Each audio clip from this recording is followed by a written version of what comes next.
Easter bells ring out from the Church of the Holy Sepulchre.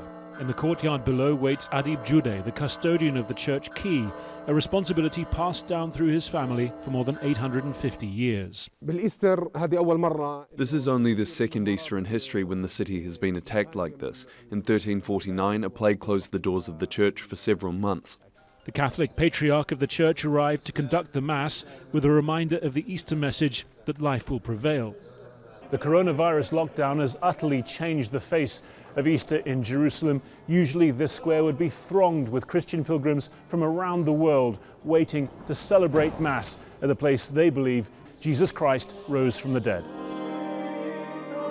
Instead, the congregation this year was a virtual one. The service streamed online and broadcast on TV. Easter usually brings tens of thousands of pilgrims to the Old City, but now foreign tourism has been banned. Businesses are closed.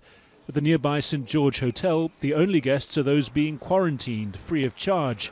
Israel's Hotel Association says the pandemic could cost the industry more than $1 billion.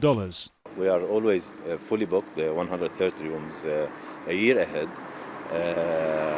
Last year, hundreds of thousands of pilgrimages visited Jerusalem for the Easter. However, this year, due to the pandemic, we have 0 pilgrimages. It's also the week of the Jewish Passover. Last year, this was the scene at the Western Wall. On Sunday, the prayers were restricted to a handful, including, it was noted with some surprise, the US ambassador to Israel. The main Passover feast was marked earlier this week with no large family gatherings. Singing from balconies filled the gap. That was incredibly uplifting to feel like, yes, on the one hand, we're by ourselves with our families, immediate families, but we're part of a broader neighborhood, a broader community.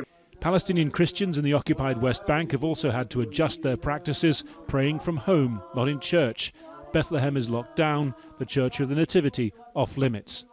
It hasn't been this sad since the Israeli army blockaded the church during the Second Intifada, without people and in such isolation.